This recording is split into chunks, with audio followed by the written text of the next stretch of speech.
kulan ay ka qayb qaadanayeen maamulka dawladda hoose iyo hay'adda shaqaalaha Soomaaliya ayaa maanta lagu qabtay hoolka dawladda hoose ayaa waxa lagaga hadlayay sidii loo shaacin lahaa shaqaalaha ka howlgalaya diiwaangelinta muwaadinka iyo shuruudaha looga baahan yahay qofka hawshaas qabanaya oo ku suntan inuu dhameysto waxbarashada heer jaamacadeed haystana shahaadooyinka dibloma ama degree shaqaalaha la qaadanaya waxay tiradoodu dhan tahay 84 qof kana hawlgali doona dhammaan gobolada Soomaaliland cid kastoo danaynaysa waxa loo sheegayaa inuu qabashada arjiyadu ay maanta ka bilaabantay Boorama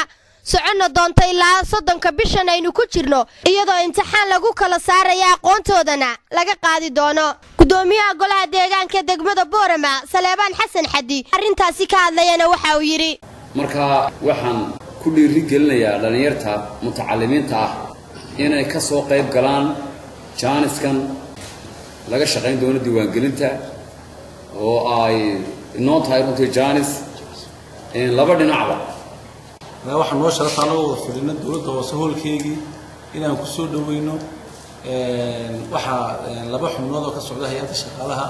iyo xubin ka socota wasaaradda arrimaha gudaha sidoo kale Saciid Axmed Nuur oo ka mid ah hay'adda shaqaalaha Soomaaliland ayaa sheegay in shuruudaha looga baahan yahay qofka shaqadan soo doonanaya waxa loo soconaa waxa weeyaan in laga qaado ardayda candidates dadka soo dooranaya shaqada afri sideetanka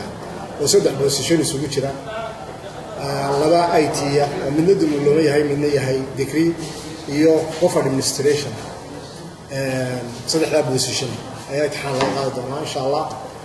sida uu maayku sheegayna waxay noqon doontaa arrin waadax oo cad waxa hawshani bilow u tahay diiwaangelinta muwaadinka oo la filayo inay dhawaan ka bilaabato dhammaan dalka Soomaaliland Amran Caafi TV-ga qaranka Boorama